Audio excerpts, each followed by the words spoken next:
चलो जी, अगर नहीं आ रहा कोई क्वेश्चन तो मैं वापस से आ जाता हूँ। तो हम लोगों ने कल एक टेक्स्ट बॉक्स क्रिएट किया था ताकि हम किसी सिंगर, क्योंकि अभी तक जितने भी सॉन्ग्स आ रहे हैं ना, वो एक पर्टिकुलर सिंगर के आ रहे हैं। सो वी वांट कि हम किसी एक सिंगर को सर्च करके आ सकें, सर्च बॉक्स में जाए और सर्च करके आ सकें, और प्लस इसकी अलाइनमेंट ठीक करके आ सकें।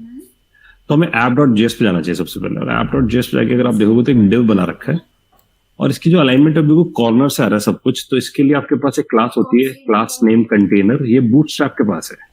तो क्या करता है, लेफ्ट राइट से ना इंडेंटेशन देता है। देखा आप लोगों को, लेफ्ट राइट से इसने क्या की, इंडेंटेशन दे दी, स्पेस बना दिया। तो इसका मतलब आपके पास जो कंटेंट है वो लेफ्ट और राइट में इंडेंट हो गया। तो इस वजह से आपके पास जब आप कंटेनर लिख देते हो तो इंडेंटेशन आ जाती है। तो अगर मैं इसे हटा देता हूँ, लेट्स से लेफ्ट राइट से इंडेंटेशन चली जाती है, पूरी स्क्रीन पे आता है। So that's why I just place this class which is called container. It's a bootstrap class जो हम लोगों ने इंटीग्रेट किया था, उसकी क्लास है यहाँ पर। नाउ द थिंग इज कि मुझे इस पे सिंगर का नाम भी इनपुट करना है, एंड देन आई वांट कि सर्च इट पे मैं क्लिक करूं, उसकी वैल्यू लेकर आऊं। तो इसका बहुत सीधा सा प्रोसेस है। आपके पास जो टेक्स्ट बॉक्स है, आपको उसकी वैल्यू रिट्रीव करनी है, राइट। तो उसकी वैल्यू रिट्रीव करने के लिए दे हैव अ हुक। उसके लिए उन्होंने एक हुक बनाया। अगर हम ध्यान दें तो हमने एक यूज स्टेट नाम का हुक पढ़ा था, और एक यूज इफेक्ट नाम का हुक पढ़ा था, क्योंकि जितने भी हुक स्टार्ट होते हैं वो सब यूज से होते हैं। तो अगर मेरे को यूजर से भी इनपुट लेना है तो उसके लिए भी एक हुक है, ठीक है। तो अगर मेरे को यूजर से इनपुट लेना है तो देयर इज एन हुक। अब उस हुक का नाम है यूज रेफ। तो this is the name of a hook. तो हम कैसे यूज करते हैं यूज रेफ को? तो यहां पर we import a thing called use ref. इसके थ्रू आप इनपुट ले सकते हो। किसका इनपुट लेना है हमें? सर्च बॉक्स का। जो भी सर्च बॉक्स में आएगी वैल्यू, उसका इनपुट लेना है मैंने। तो मैंने यहाँ पर ऐसा स्पेसिफाई कर दिया, सर्च बॉक्स, राइट। तो यूज रेफ और यहाँ सर्च बॉक्स स्पेसिफाई किया, और इस सर्च बॉक्स को इसके साथ अटैच कर दिया। देखो यहाँ रेफ करके। So I attach this search box, right. तो I attach this search box. एक बार यहाँ चेक कर लेते हैं, is it giving some warning? ठीक है, कोई दिक्कत नहीं है। तो अगर हम यहाँ जाते हैं, इसे एक बार रिफ्रेश करते हैं, तो हमारे पास देखो यहाँ पर सर्च बॉक्स आ गया है, एंड वी वांट कि सर्च बॉक्स की वैल्यू रिट्रीव कर सके। तो द लर्निंग इज, यहां हमने एक यूज रेफ, एक रेफ क्रिएट किया, और एक सर्च बॉक्स नाम से एक कांस्टेंट क्रिएट कर दिया, और उसे अटैच कर दिया टेक्स्ट बॉक्स के साथ। इसका सीधा सिग्निफिकेंस ये है कि जब भी मैं टेक्स्ट बॉक्स में कोई वैल्यू इनपुट करूंगा तो वो वैल्यू इस सर्च बॉक्स नाम के इस कांस्टेंट के अंदर आएगी, राइट। अब कैसे आएगी इसको चेक करते हैं। बटन पे जाते हैं, बटन में बोलते हैं ऑन। हम चाहते हैं ऑन क्लिक। इसका मतलब जब इस पे कोई क्लिक करेगा इस बटन पे, तो we want to retrieve the value. तो हम चाहते हैं कि हम सिंगर की जो वैल्यू है सर्च कर रहे हैं उसे गेट कर सके, right. So I want to get that value. तो मैं यहां बोलता हूं सर्च, या मैं बोलता हूं गेट सिंगर नेम। ये get singer name is my name of a function. ये मेरा एक फंक्शन का नाम है जो मैं बनाने जा रहा हूं, कि मैं इस फंक्शन को बुलाऊंगा। कब बुलाऊंगा? जब क्लिक होगा। ध्यान देना, जब क्लिक होगा तब मैं इसे बुलाऊंगा। तो क्लिक बेसिकली क्या है? क्लिक आपका इवेंट का नाम है। So this is an event name. तो दिस इज इवेंट नेम, और इवेंट नेम पे वो इस फंक्शन को कॉल लगाना चाहता है, राइट। And this function I am going to create. तो इससे मैं वैल्यू लेकर आऊंगा कि मैं किस पे क्लिक कर रहा हूं, राइट। तो मैंने बटन पे क्लिक किया, I get this search value. तो एक काम करते हैं, हम गेट सिंगर नेम को पिक करते हैं। सो वी आर हियर, ठीक है। यहां जाके हम बोलते हैं const get singer name, and this is the name of my function. ये मैंने अपना फंक्शन बना दिया। अब आई वांट कि जैसे आप उस पर क्लिक करोगे, मेरे को सिंगर का नाम चाहिए। तो मैं ऐसा लिखता हूं, देखो console dot log singer name. सबसे पहले नाम निकालते हैं, सिंगर नेम इज, और सिंगर नेम में बोलते हैं सिंगर नेम इज। और सिंगर का नेम कैसे मिलेगा? सर्च बॉक्स में। तो search box dot current dot value, ऐसे करके मेरे को उसका नेम मिल जाएगा, right. I want to check कि ऐसा होता है या नहीं होता है। तो सपोज मैंने यहां जाकर सिंगर का एक नाम लिखा। तो सपोज मैंने इसमें लिख दिया, इसमें ऐसा लिख दिया, मान लो मिक्का ही लिख दिया हम लोगों ने। सर्च इट पे क्लिक किया, राइट क्लिक करते हैं, इंस्पेक्ट करते हैं, कंसोल पे जाते हैं। देखो सर्च इट पे हमारे पास सिंगर का नेम आ रहा है, ठीक है। अब मैं सपोज यहां जाके सिंगर का नाम लिख देता हूं, for example Sonu Nigam. Search it कर देते हैं, देखो ये भी हमारे पास आ गया। अब सपोज अभी सर्च होकर रिजल्ट ही आ रहा है, बस सिर्फ नाम निकाला है। और इसके साथ साथ सपोज मैं लिख दिया माइकल जैक्सन, सर्च इट। तो देखो ये मेरे पास, इसमें मेरे को ना देखो क्या किया, जिस बेसिस पे मैं सर्च कर रहा हूँ उस बेसिस पे उसके मेरे पास नाम आ रहे हैं। और कैसे आ रहे हैं, बहुत सिंपल है। मैंने टेक्स्ट बॉक्स पे एक रेफरेंस अटैच किया है, राइट। सो टेक्स्ट बॉक्स पे अटैच है रेफरेंस, और वो रेफरेंस बनाने के लिए आई यूज अ हुक। तो यूज रेफ हुक यूज किया मैंने, और this use ref hook is pre defined hook, जो कहां से आता है हमारे पास, रिएक्ट से, जिससे हम वैल्यू इनटेक कर सकते हैं, राइट।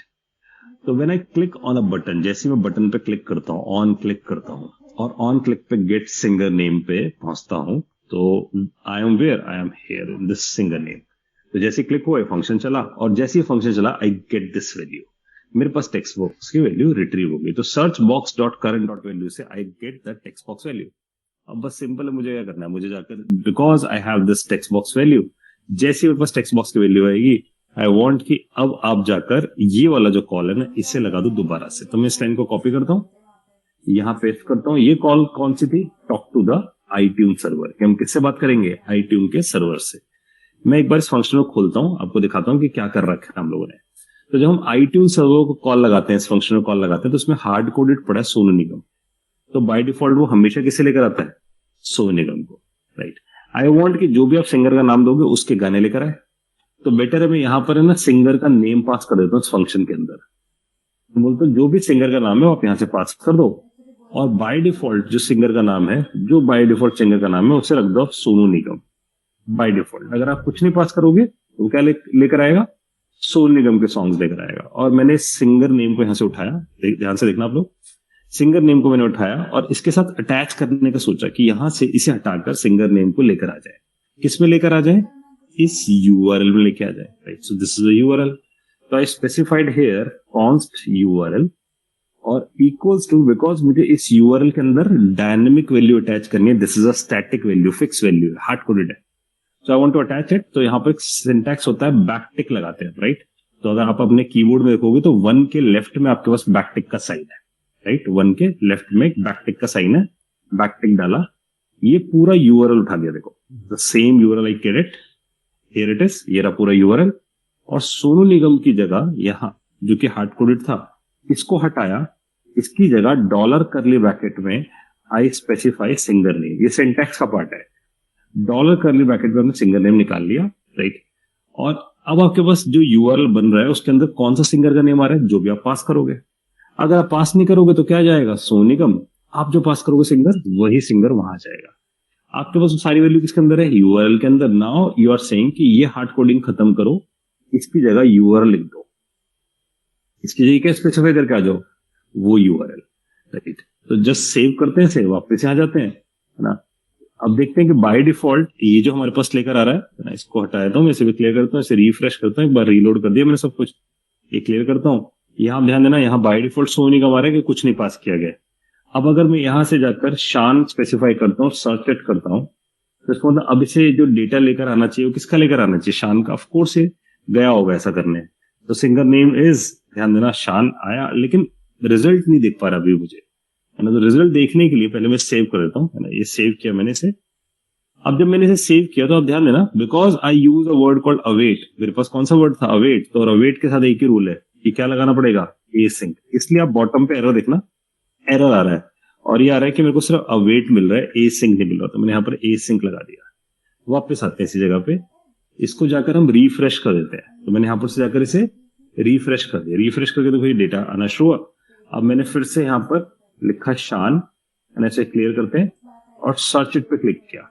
अब इसने क्या किया होगा, ये गया और ये डेटा लेकर आया। इस वक्त जो डेटा आया होगा वो किसका आया होगा, शान का। तो हम पहले ना बस कॉल कर लेते हैं। तो यहां तक देखे तो अभी तक यहां तक सिर्फ किसका डेटा दिख रहा है मुझे, सोनू निगम का। बट आई वांट कि मेरे को जो सॉन्ग्स दिखने चाहिए वो किसके दिखने चाहिए, साथ में शान के भी। अब जो शान के सॉन्ग्स हैं उससे हमें आइडेंटिफाई करना पड़ेगा, क्योंकि हमने यहां से, देखो ध्यान देना, यहां से हमने कॉल लगाया, यहां से जेसन आया होगा। ऑफ कोर्स जब जेसन आया होगा तो मैं यहां पूछता हूँ console.log और यहां बोलता हूं सिंगर, कि सिंगर का मेरे पास क्या होगा, जेसन। तो सिंगर जेसन इज, इस सिंगर का जेसन आ रहा होगा। तो सिंगर का नाम निकाल लेते हैं पहले, ताकि हम देख पाए किस सिंगर का जेसन आ रहा है। तो यहां मैं रख लेता हूं कॉन्स्ट सिंगर नेम, है ना, सिंगर नेम, ये सिंगर का नाम दिया और यही सिंगर का नाम मैंने यहां पास कर दिया। पकड़ना आप लोग बात, उस फंक्शन को मैंने क्या पास कर दिया, सिंगर का नाम, और यही सिंगर का नाम मैंने प्रिंट भी करा दिया। तो आप ध्यान देना, मैंने सिंगर का नेम गेट किया, तो मैं बोल रहा हूं get the singer name from the text box and store in singer name constant. इस कांस्टेंट के अंदर जाके मैंने इसे स्टोर कर लिया, राइट। अब वो स्टोर हुआ तो मैंने प्रिंट भी करा दिया। प्रिंट कराने का मैंने उसे बुला लिया। अगर मैं नहीं पास करता हूँ सिंगर का नाम, तो आपको ध्यान रखना है बाय डिफॉल्ट सिर्फ सोनू निगम ही जाएगा, जैसा हो रहा था अभी तक। इसलिए सोनू निगम ही दिख रहा था हमें, जबकि हम पास कर दे शाद उसमें। तो मैंने यहाँ से सिंगर नेम पास कर दिया एज आर्गुमेंट। अब वो जाएगा, उसका जेसन लेकर आएगा, तो यहाँ से उस सिंगर का जेसन आ जाएगा।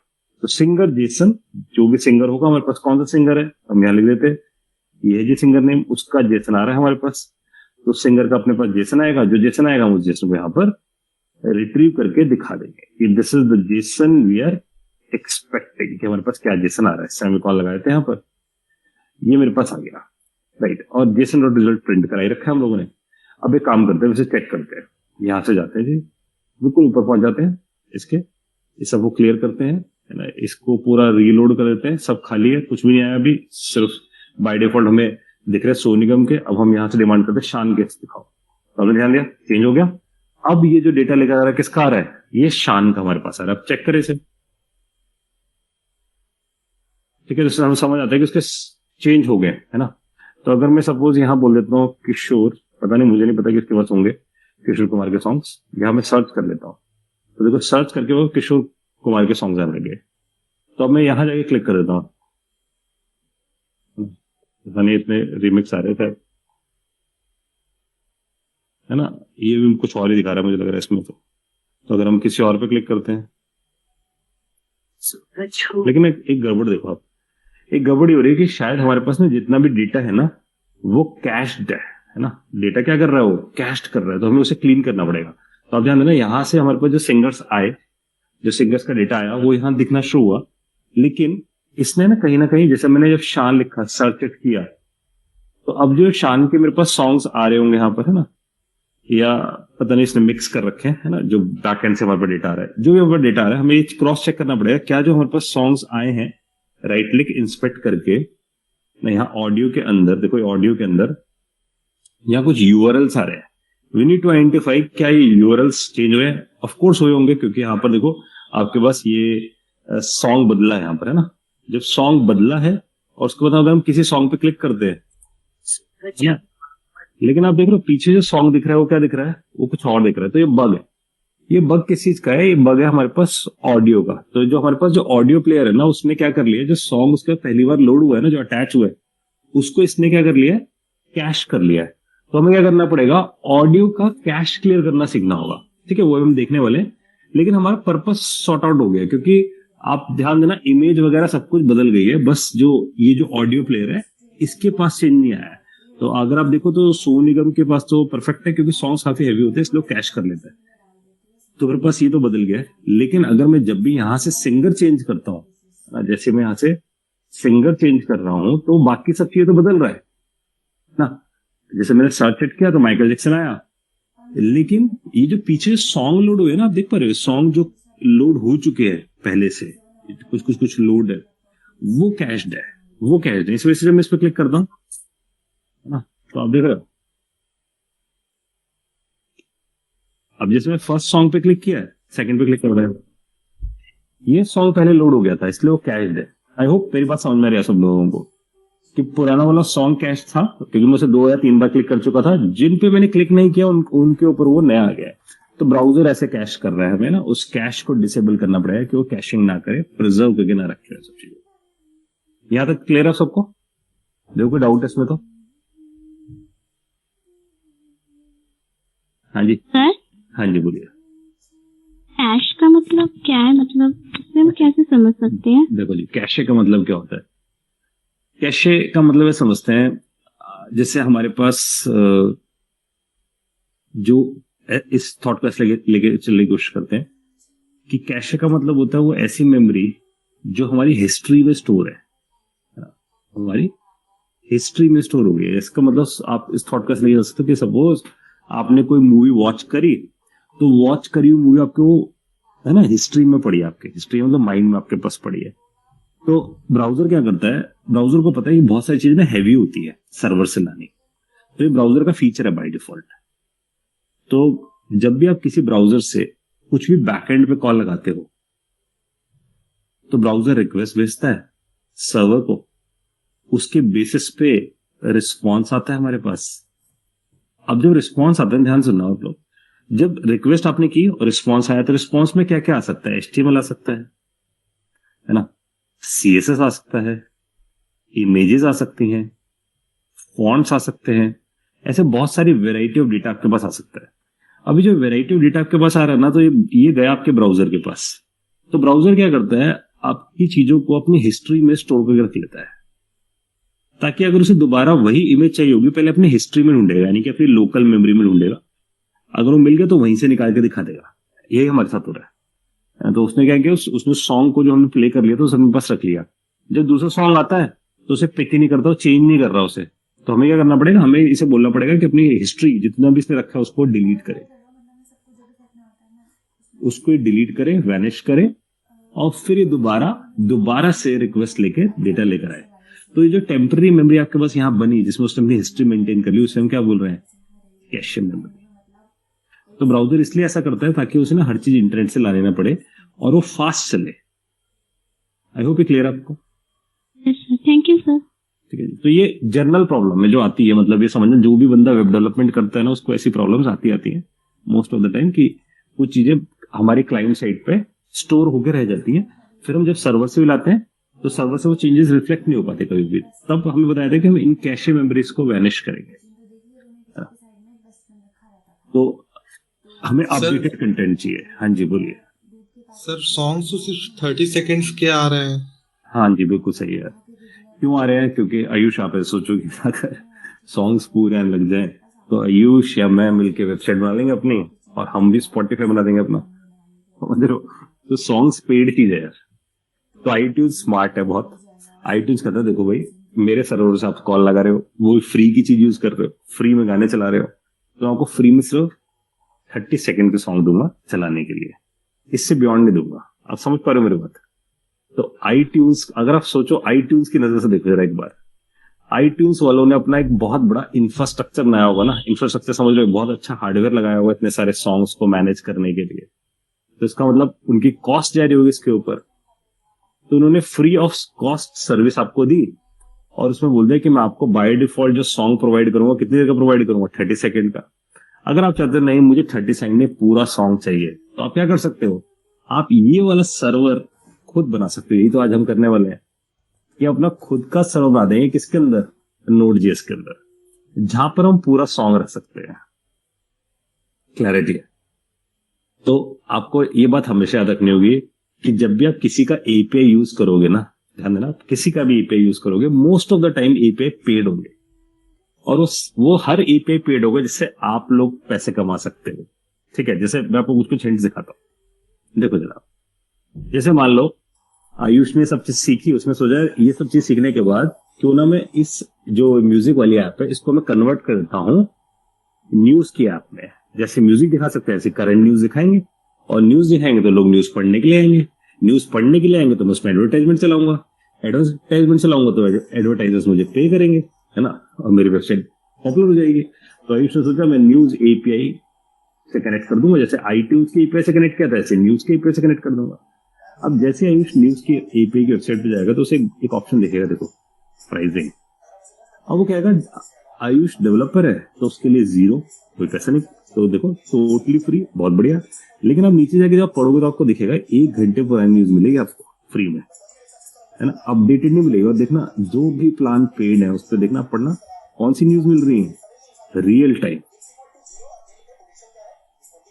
हाँ जी समझ आ रही है। और साथ साथ इसने बताया 100 रिक्वेस्ट से ज्यादा लगाने दूंगा फ्री में, एक दिन में 100 यूजर्स कनेक्ट कर पाएंगे, बस इससे ज्यादा नहीं।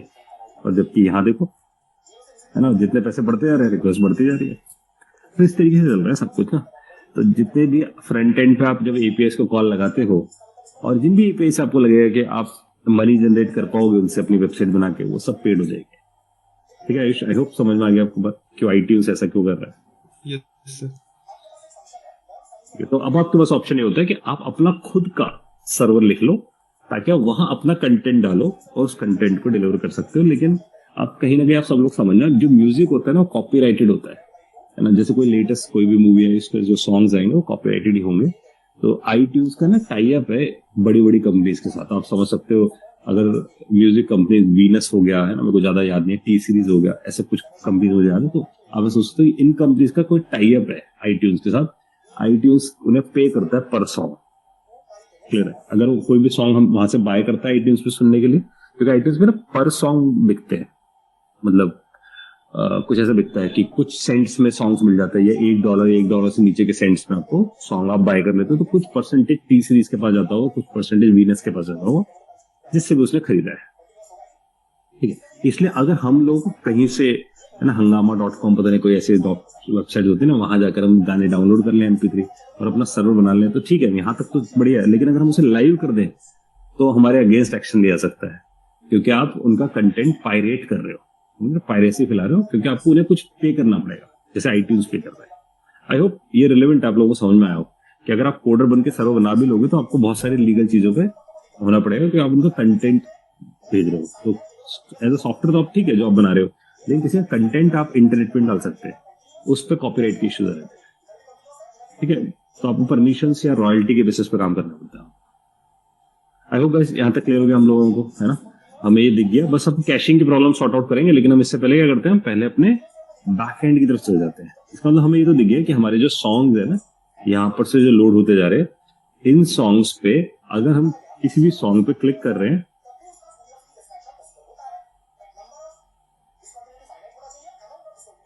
तो हमको समझ आ रहा है कि क्योंकि नीचे के सॉन्ग्स थे ये कैश नहीं हुए थे, इसलिए परफेक्ट चले, है ना। क्योंकि ये प्ले नहीं हुए थे, एक बार प्ले नहीं हुए थे तो ये ब्राउजर पे आए नहीं थे। ब्राउजर पे नहीं आए थे तो इसका मतलब मैं जब मैं इन पे चला रहा हूँ तो ये सब चल रहे हैं, है ना। अब ये शायद नीचे चला होगा कभी, है ना। तो इसका मतलब अगर कोई भी मैंने कभी प्रीवियसली चलाया होगा तो हिस्ट्री का पार्ट बना होगा। I hope guys this make sense, है ना। और हमें ये भी मेक श्योर करना पड़ेगा, आपको थोड़ा बहुत ये भी मेक श्योर करना पड़ेगा कि जो iTunes का सर्वर है क्या वो कितने यूनिक सॉन्ग्स हमें ला के देता है। ये हमें क्लैरिटी पता कैसे मिल जाएगी, ये मिल जाएगी जैसे हम अपना सर्वर बनाएंगे, क्योंकि हम फ्री सर्विस यूज कर रहे हैं। उसके बाद जो फ्री सर्विस जो हम यूज कर रहे हैं उसके अपने लीगल राइट्स है ना, वो हमें फ्री में कुछ कुछ ये दे रहा है, कुछ कुछ ये छुपा रहा है हमसे। इसका सिर्फ एक ही तरीका है कि हम आपका खुद का सर्वर लिखें। तो आई होप इस प्रॉब्लम से ना आपको ये भी दिख गया होगा कि हम खुद का सर्वर लिखने वाले हैं यहाँ पर से, ठीक है। यहाँ आते हैं जरा। So now what we are going to do, हमने अभी तक फ्रंट एंड बना लिया था, और जो हमने फ्रंट एंड बनाया उसमें सर्च की फंक्शनैलिटी भी दी, और फ्रंट एंड पे व्हाट वी हैव लर्न कि हमारे पास यहाँ पर हमने सॉन्ग्स डिस्प्ले करा दिए। लेकिन हमने सॉन्ग्स कहाँ से डिस्प्ले कराए, हम लोगों ने सॉन्ग्स डिस्प्ले कराए iTunes के API से, और iTunes के API किसी सर्वर पे, वहां से हमने सब कुछ किया। तो अब वी वांट कि ये वाला जो काम है ना iTunes के API का सर्वर का काम, we want to do it, हम करना तो चाहते हैं लेकिन कैसे, बाय ओन सर्वर। हम अपना खुद के सर्वर से करना चाहते हैं। It means we want to write it the backend. हम क्या लिखना चाहते हैं, अब बैकएंड लिखना चाहते हैं अपने खुद का। और बैकएंड लिखने के लिए जो फिटमेंट आती है, that fitment is through the Node.js। इसलिए हमें Node.js, Express.js, ये बहुत बढ़िया चीज है जो आज हम सीखने वाले हैं, यानी कि बैकएंड लिखे कैसे जाते हैं, और ये जाकर डेटाबेस से कनेक्ट होगा, ठीक है। काफी कुछ आज के दिन, आज और कल में इतनी सारी वोकैबुलरी बढ़ेगी आपकी, है ना, इतनी सारी इन्फॉर्मेशन बढ़ेगी। तो ध्यान देना आप लोग इन सब चीजों पे, क्योंकि अब आप पहली बार बैकएंड लिख रहे हो, है ना। मोस्टली ऐसे हैं कि कोई सी पढ़ के बैठा, आप में से कोई C++ पढ़ के बैठा, कोई पाइथन पढ़ के बैठा होगा, लेकिन अब इस बार आप बिल्कुल नया काम कर रहे हो, बैकएंड लिख रहे हो अपना, यानी कि अपना खुद का सर्वर लिख रहे हो, my own server, we are going to write it. और इसको आसान तरीके से लिखने के लिए हमें Express.js मिलता है, विच इज अ फ्रेमवर्क। ये एक फ्रेमवर्क है। फ्रेमवर्क का मतलब आप सोच सकते हो कि set of rules and regulations बने हुए हैं बड़ी एप्लीकेशंस को डेवलप करने के लिए। तो हमें आज का जो एजेंडा है, we are going to write our own backend. तो अब सॉन्ग्स कहां से आने चाहिए, songs are coming from my server. अब मैं इससे कनेक्शन तोड़ दूंगा और मैं अपने फ्रंट एंड का कनेक्शन इससे जोड़ दूंगा, और सारी चीजें मेरे कंट्रोल में होंगी। अब मुझे पूरा गाना सुनाना है ना, या मेरे को रिपीटेशन ऑफ सॉन्ग्स ना है मेरे पास, है ना। वहां पर हम देख रहे थे सोनू निगम के अंदर ब्रिटनी स्पीयर्स की फोटो आ रही थी, है ना, तो iTunes कर रहा था क्योंकि फ्री वर्जन है, इसलिए वैसा काम कर रहा था। वी वांट ये करेक्ट है बिल्कुल, तो हम वो सारी चीजें कर सकते हैं because we are building up our own. तो आपको ये बात भी डाइजेस्ट होगी कंपनीज अपने सर्वर क्यों लिखना पसंद करती होंगी, क्योंकि वो नहीं चाहते कि हम रिकरिंग कॉस्ट पर आए, बार बार हम आईटी को पे करते रहे। That's why they building their own. ठीक है, कोई डाउट है पूछ लेना गाइस। आई होप ये आप लोगों को क्लियर हो गया हो कि why we are going to write it our own. हम अपनी खुद का बैकएंड क्यों लिखने वाले आईट्यून्स के अलावा। हाँ। अब इसे लिखने के लिए क्या करना है, देखो इसके लिखने के लिए इस प्रोजेक्ट को कर देना बंद। ये था फ्रंट एंड का कोड गाइस, इसे कर दिया मैंने बंद। और अब आपको यहां से एक फोल्डर और क्रिएट करना चाहिए, नया फोल्डर। इसका नाम रख देना चाहिए म्यूजिक ऐप, और इसका नाम रख दो बैकएंड। मतलब आप इसका क्या बनाओगे, आप बैकएंड बनाओगे, है ना। तो अब इसका बैकएंड बनाने के लिए बहुत सारी चीजें दिमाग में लानी पड़ेंगी पहले, तब समझ में आएगा। तो बैकएंड के लिए आपको सबसे पहले क्या लेकर आना पड़ेगा, डेटाबेस। तो आपको क्या चाहिए सबसे पहले, डेटाबेस। डेटाबेस आप सब समझते हो, तो डेटाबेस का मतलब है कि जहां पर आपका डेटा प्रिजर्व्ड है। जैसे आपके आधार कार्ड जितने भी हैं, है ना, उसका पूरा डेटा गवर्नमेंट के पास है। बैंक्स में आपकी जितनी भी ट्रांजेक्शन हो रही है उसका डेटा गवर्नमेंट के पास है। आपके कॉलेज में या आपकी कंपनी में उनके पास भी आपका डेटा है। तो उसका मतलब डेटा कहाँ स्टोर हुआ है, किसी डेटाबेस में। तो शायद आप लोगों ने डेटाबेस में नाम सुने हो, ओरेकल या माईएसक्यूएल, ये सब के सब जो डेटाबेसेस हैं, these all databases are RDBMS, relational database management system है सबके साथ, आरडीबीएमएस है। लेकिन हम किसी आरडीबीएमएस को यूज नहीं कर रहे, क्योंकि आरडीबीएमएस के लिए मुझे आपको सिखाना पड़ जाएगा एडिशनली एसक्यूएल भी, स्ट्रक्चर क्वेरी लैंग्वेज, है ना। हम लोग क्या करना चाहते हैं, because we are using a merge tag. तो मर्ज टैग में हमें जो डेटाबेस की चॉइस मिलती है वो मिलती है नो एसक्यूएल डेटाबेसेस की। हम किसे यूज कर सकते हैं, नो एसक्यूएल डेटाबेस को। इसका मतलब हमें कोई एसक्यूएल सीखने की नीड नहीं है। एसक्यूएल एक स्ट्रक्चर क्वेरी लैंग्वेज है, हमें अलग से सीखनी पड़ती है, हमें वो नहीं सीखनी पड़ेगी नो एसक्यूएल में। नो एसक्यूएल बोलता है कि वो जितना भी डेटा स्टोर करेगा वो जेसन की फॉर्म में करेगा। जेसन से हम फेमिलियर हो चुके हैं, पिछले लास्ट की 2 क्लासेस में हमने जेसन बहुत यूज किया है। तो इसका मतलब की वैल्यू पेयर में इसके पास डेटा होगा, that is a JSON form.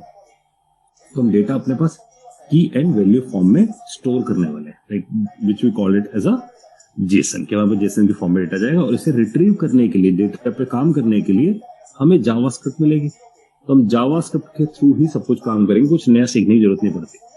इसलिए हम लोग यूज कर रहे हैं यहाँ पर नो एसक्यूएल डेटाबेस। और नो एसक्यूएल डेटाबेस में भी कौन सा डेटाबेस, मोंगोडीबी। तो MongoDB is very good recommended database जहां पर डेटा हुमंगस हो। तो अगर आपसे कोई पूछता भी कि मोंगो का मतलब क्या है, तो मोंगो का मतलब ही हुमंगस है। हुमंगस का मतलब होता है कि जहां डेटा का वॉल्यूम बहुत ज्यादा हो। सोचो आईट्यून्स पे इतना वॉल्यूम होगा डेटा के, पता नहीं कितनी म्यूजिक एल्बम्स है वो वर्ल्ड वाइड, है ना, कितने सिंगर्स हैं, कितने नए सॉन्ग्स आ रहे हैं। तो इसका मतलब डेटा अगर जब वॉल्यूम उसका बहुत ज्यादा हो तो आरडीएमएस से ज्यादा बेटर रहता है आपके पास मोंगो, है ना। तो रेदर देन मैं माईएसक्यूएल को यूज करूँ जो कि स्ट्रक्चर फॉर्म का डेटा है, मैं मोंगो को यूज कर सकता हूँ। तो इसलिए हम मोंगो यूज कर रहे हैं। तो बैकएंड पे हम लगाएंगे मोंगो। अब मोंगो हमें सेटअप ना करना पड़े अपनी मशीन पे, इसलिए हम मोंगो को रखेंगे क्लाउड पे। मोंगो कहाँ होगा, क्लाउड पे। तो हम उसे क्लाउड पे रख कर आएंगे। क्लाउड का मतलब है कि वहां पर एक सर्वर होगा जहां पर हम इसे होस्ट करके आ जाएंगे अपने डेटाबेस को। तो अपना एक डेटाबेस बना कर आएंगे। तो स्टेप बाय स्टेप समझते हैं। तो सबसे पहला स्टेप क्या लेना चाहते हैं, अगर हम अपना बैकएंड लिखने वाले हैं, जैसे मैंने पहले भी आपको नोट शेयर किए थे, इसी तरीके से यहाँ पर भी नोट्स में समझते हैं कुछ, ताकि जब आप लोग इसकी बात करोगे खुद तो आप समझ पाओ। तो सबसे पहले क्या करना है हमें, first thing is set up the database. And database store the information of the songs. तो हर सॉन्ग्स की वो इंफॉर्मेशन रखेगा, जैसे कि आर्टिस्ट का नाम रखेगा अपने पास, जैसे कि ट्रैक नेम रखेगा, जैसे कि इमेज का यूआरएल रखेगा, इमेज कहीं और पड़ी होगी, इमेज का यूआरएल रखेगा, और जैसे कि सॉन्ग का यूआरएल रखेगा। तो मैं तो बोलता हूँ ऑडियो का यूआरएल रखेगा। ये चीजें हम रखेंगे। इमेज का जो यूआरएल है, यानी कि इमेज को हम किसी और जगह रखेंगे। ऑडियो का जो यूआरएल है वो जनरली हम कहाँ रखने वाले हैं, we want to store it in GitHub. तो हम गिटहब पे स्टोर कर लेंगे इन दोनों चीजों को। तो गिट से आएंगी सारी चीज निकल के, लेकिन आएंगी किसके थ्रू, मोंगो के थ्रू। तो we are going to do setup the database. कौन सा डेटाबेस, मोंगो। और मोंगो पे भी कौन सा, मोंगो एटलस। क्योंकि एटलस कैसा है, एटलस क्लाउड बेस्ड है, यानी कि हमारे अपनी मशीन पे कोई हमें इंस्टॉल करने की जरूरत नहीं पड़ेगी, हम इसका क्लाउड वर्जन यूज करेंगे। तो सेटअप से बच जाओगे आप लोग। तो हमें क्या करना है, डेटाबेस उठाना है, एटलस पे जाना है, मोंगो एटलस पर, वहां जाके ऐसा कोई डेटाबेस बनाना है जिसमें हम ऐसी इंफॉर्मेशन रखें। ठीक है, सबसे पहला काम ये है। तो सबसे फर्स्ट थिंग करते हैं, सबसे पहले तो इसके लिए हम कहाँ पहुंचते हैं, मोंगो एटलस सर्च कर लो। तो मोंगो एटलस पे पहुंच जाते हैं। यहाँ से देखो, यहाँ पर आपको दिख भी रहे मोंगो एटलस का एक लिंक आ रहा है, इस पे क्लिक कर देता हूँ मैं। तो यहां से पहुंच जाता हूँ मोंगो एटलस पे। एक बार पहुंचते हैं यहाँ से। तो ये ओपन कर रहा है and it is going to open. ये एक रजिस्ट्रेशन पेज खुलने वाला है ना, कहीं से स्लो चल रहा है शायद ये। मैं काम करता हूँ यहाँ से बैक करके इस लिंक पे क्लिक कर देता हूँ, अगर वो लिंक स्लो चल रहा है तो। लेकिन मैं चेक भी कर लेता हूँ कि कुछ वाकई में स्लो है क्या। नहीं, स्लो तो नहीं है, यहाँ पर यही स्लो है सिर्फ। तो MongoDB एटलस में टाइम लगा रहा है खुलने में, है ना, शायद उनकी वेबसाइट पे लोड है, वटेवर कुछ तो है। तो it is going to open this registration screen. देखो ये इसने खोल दिया। मैं इस यूआरएल को आपके पास भेज रहा हूँ, ये है आपके पास यूआरएल। मैं चैट विंडो में भेज रहा हूँ आप सबको ये यूआरएल। इस यूआरएल के थ्रू आप क्या करोगे, अपना डेटाबेस का रजिस्ट्रेशन करोगे यहाँ पर कि भाई मैं यहाँ इस जगह जाकर, इस क्लाउड पे जाकर अपना डेटाबेस बनाऊंगा। तो मैंने इसे इसमें डाल भी दिया इस पॉइंट में, ताकि आपको याद रहे। अब आते हैं, देखो यहाँ मुझसे पूछ रहा है कुछ साइन अप विद गूगल, या तो मेरे पास कोई अकाउंट हो जिसमें से साइन अप विद गूगल कर दूं। मैं मोस्टली अपने अकाउंट से कंज्यूम कर चुका हूँ, क्योंकि मैंने बहुत ज्यादा यूज किया है MongoDB एटलस को। तो मेरे बहुत सारे अकाउंट्स यूज्ड है, और मैं आप लोगों को जैसे ट्रेन कर रहा हूँ ऐसे बहुत सारे लोगों को ट्रेन करता हूँ। तो मैं क्या करता हूँ, मैं यहाँ से टेम्प मेल जनरेटर यूज कर लेता हूँ। मतलब क्योंकि मेरे को ये मेरे से मेल आईडी पूछेगा, मेरे पास मेल आईडी अपने ऑलरेडी मैं यूज कर चुका हूँ, कंज्यूम कर चुका हूँ। तो मैं टेम्प मेल आईडी पे से जाता हूँ, टेम्पररी नकली मेल आईडी बना के मुझे दे देगा, मेरा काम चल जाएगा डेमो के लिए। तो मैं इस पे चला गया, एक बार से ओपन होने दिया। ये देखो इसने ये कुछ जनरेट किया है, ठीक है। और मैं यहां से इसने मैंने पेस्ट कर दिया। ये कंपनी नेम ऑप्शनल है, और यही इसका नाम दे दिया भाई हमने, और ABCD हमने इसका लास्ट नेम डाल दिया, और इसका एक मैंने पासवर्ड डाल दिया, राइट। आई एग्री कर दिया मैंने, और गेट स्टार्ट फ्री कर दिया। ये मेरे को बोल रहा है कि ये ईमेल आईडी ऑलरेडी दिखा रहा है मुझे। तो मैं क्या करता हूँ, शायद इसने भी क्या कर रखा हो, इस ब्राउजर पे भी सब कैश हुआ होगा। तो मैं इसे एक बार इनकॉग्निटिव में खोल लेता हूँ, इसे जनरेट करवाता हूँ।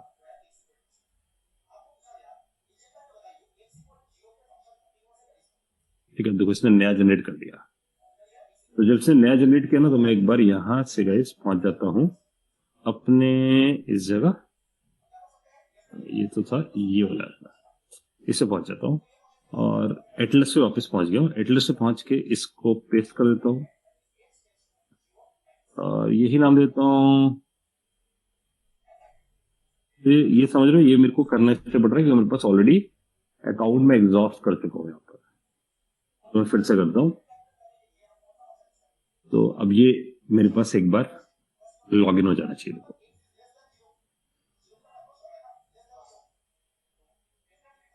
अभी मेरे को रजिस्टर कर रहा है। सबसे पहले रजिस्टर करने के बाद इसने मेरे को बोला कि मैंने आपको ना वेरिफिकेशन मेल भेजी है, तो मैं यहाँ पहुंच जाता हूँ। अब यहाँ मेरे पास क्या जानी चाहिए, इसकी वेरिफिकेशन मेल आ गई। इस वेरिफिकेशन मेल पे जाकर मैं इसे वेरीफाई करके आया था।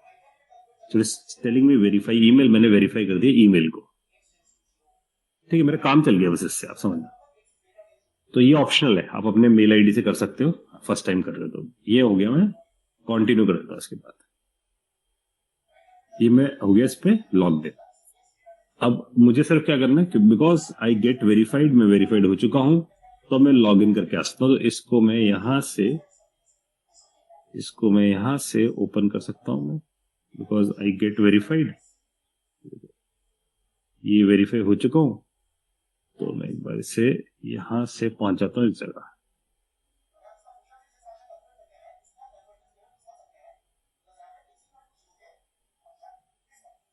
और एक काम कर लेते हैं भाई हम, बिकॉज मैं यहां से वेरीफाई हुआ था, इसे एक बार बैक कर लेता हूं मैं,